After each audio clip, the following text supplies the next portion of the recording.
Well, dear delegates, allow me to make the presentation that must happen because in the midst of this circumstance in this small country, which also has the spirit that Proga always speaks of as El Salvador, but which he had experienced with us in the Casa de las Americas, we know what that section means. Those of us who continue to believe in this island in the midst of all the storms. Those of us who know that we will always come out as we are right now. Because exactly 1 year ago, at this time, the national electrical system of Cuba had been disconnected for the second time. And we, without waiting for an official announcement, rushed to welcome our producers, our filmmakers, our directors, bringing oil, bringing money, because this festival could not be cancelled. Who could have imagined that a year later, circumstances would once again place us before this challenge? What would the founders do at a time like that? I was reading a certain publication whose name I do not want to remember. I'll just go with the headline. When I said yesterday morning, well, it's called that in Cuba, that the energy crisis put the festival at risk. How little they know about us. How could they imagine that we wouldn't mobilize all the film directors, all the producers, all the friends of Cuba again? Welcome here to the Colombian band Kraken, who are coming to give their concert tomorrow. Thank you, Colombia. Welcome to Nicaragua, who are coming with the National Film Library of Nicaragua. Welcome to Honduras, who have made it possible for us to be here with us amidst the circumstances of a stolen election. Welcome to the Namibian Film Commission. Welcome to Nigeria. Welcome to Russia. Welcome to China, the second most important group of press outlets. Nothing is suspended here. Our sense of cultural resistance is that right now in the movie theaters, there are power plants with the oil that this government designated with the circumstances of incredible decisions so that the legacy of the founders, cannot be lost. Today, we inaugurate the 46th Festival of New Latin American Cinema with 42 countries present in Havana.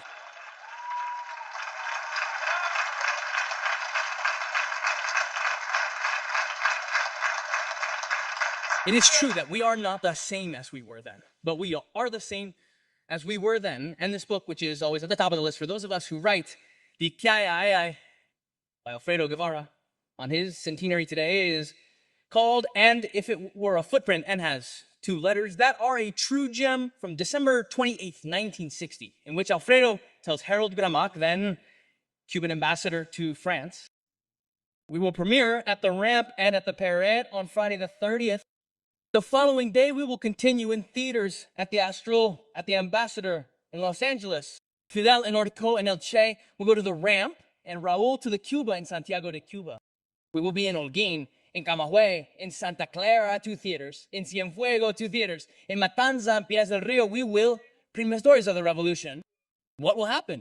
Will it stand firm? Will they applaud it all over the island? It will be a national boo. The bigger and more resounding the premiere, and the more eager we are, the more our legs shake. And especially this letter from January 4, 1961, where he says, we are premiering Stories of the Revolution, our first film. The Council of Ministers suspended the meeting, and that's how the premiere was. The president was the first to arrive. Raul presided over the premiere in Santiago de Cuba. Fidel and Che were not able to see the film because last night the United States broke off diplomatic relations with Cuba. The plans for aggression are advancing recklessly, and Fidel announced that we will live in imminent danger from January 18. We are prepared, Harold. We will win.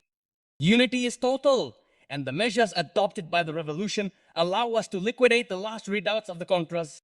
I hope all this information is useful to you in Europe. We are not going to give up, brother. We could do less. And the idea of the circumstance of weed disease, of an epidemic, rare again compared to those we have experienced, scare us.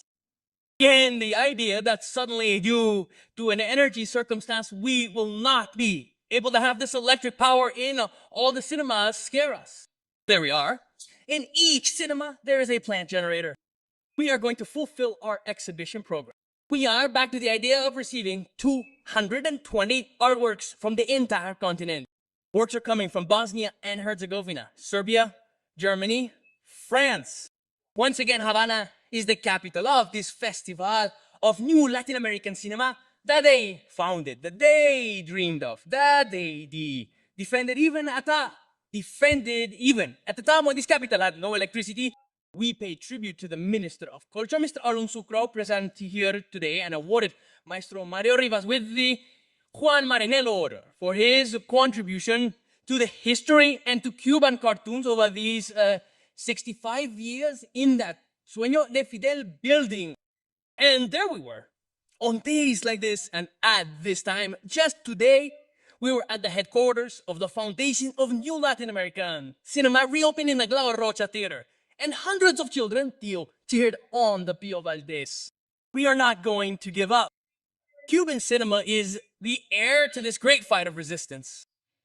This.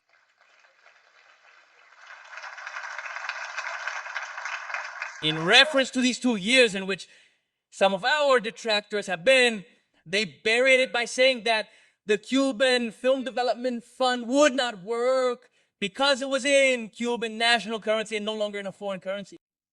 More than 100 works were submitted in 2 years. More than 100 million Cuban pesos have gone to promote independent cinema. I'm not just talking about what was contributed in 2024 and 2025. More than 700 million Cuban pesos have gone to continue filming in this country. We haven't stopped. Today's production is not only state-owned, it is linked to independent production with more than 65 audiovisual creation groups that, thanks to our laws, thanks to the agreement of the Executive Committee of the Council of Ministers, will soon be able to become film companies or film cooperatives or continue as artist groups. We have thought that our cinema has to be that range, that reflection, that capacity to create an industry, because it is not possible. Those who founded it did not only see art, cinema, they spoke of an industry. It is called the Cuban Institute of Art Industries Cinematographic.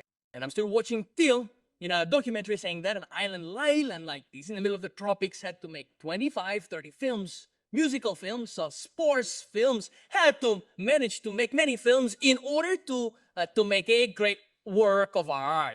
That is our challenge, to recover the industry, to return to the idea that is firm in Cuba from all over the world.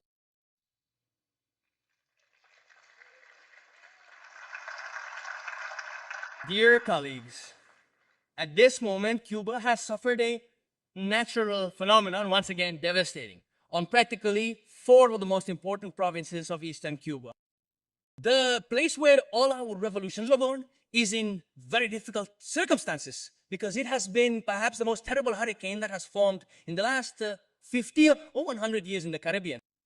Many of our families today have very difficult circumstances, and we, in the midst of this moment, continue betting, because culture is the first thing that must be saved, that we must help that family, that we must be by the side of our workers, even in the cinema as we have done, but that in no way can we suspend cultural activity, the screening of the mobile cinema, recover the streets, reach even those communities, because art also heals.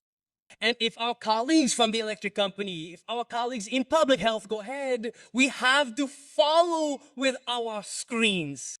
Cinema has to leave the movie theater and accompany this circumstance. That is what we are doing today, and that is why we want to thank once again our government, President Miguel Diaz-Canel, in the decision that this festival would not be suspended, our government and party authorities who helped us even with the premiere yesterday at such a difficult time at the Cine of a new film production. Because with all pride, I have to say here that we arrived at this festival with 34 Cuban film productions like never before. Oh, with almost more than 10 feature films made with the story of our Olympic world champion, the only man to have won 5 Olympic world championships, or the story of an infiltrator, or Calais 232 by Rudy Mora, which is also telling, why not say it? The story of an elderly man and his caregiver. We arrive here again with Neurotica Anonymous. We arrive here with Playa Barraco, which Luis Ernesto Doña brings us from Rome. Cuban cinema is once again at the festival where it has always been, because we have hit rock bottom and are gradually recovering until we reestablish our industry. Therefore, I will end this appeal. Don't forget those of you who come to us from all over the world. There will always be someone criticizing this decision, regarding the decision to maintain the festival, to take to the streets, to play music, to heal the communities. There will always be someone criticizing but not working.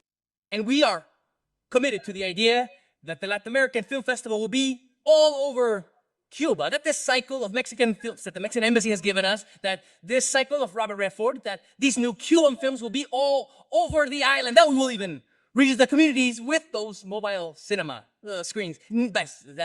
Today, before we arrived, you saw a Russian truck, one of the first Soviet trucks that arrived to bring Cuba alive, which we have re-engined and placed with an audio production company. We are leaving again with the mobile cinema screens for the 65th anniversary of the mobile cinema.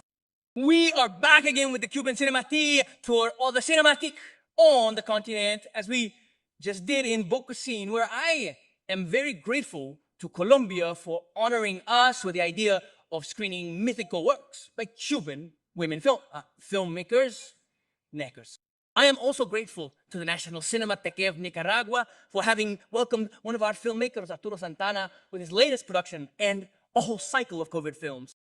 I am grateful to Algeria for having Jorge Fuentes, Lisette Villa, and a Cuban delegation there right now to re-release it in homage to the 60th anniversary of Che Guevara in African lands. We will not give up. Above all else, we will continue the epic that made it possible for Cuban cinema to be alive, resilient, and to continually defy all circumstances.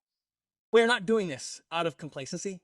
We are doing it to honor those who came before us, the centennial of Alfredo, the centennial of Fidel Castro, whom we still honor. Other days we were learning that there are more than 5,000 films that he watched in a workspace every night.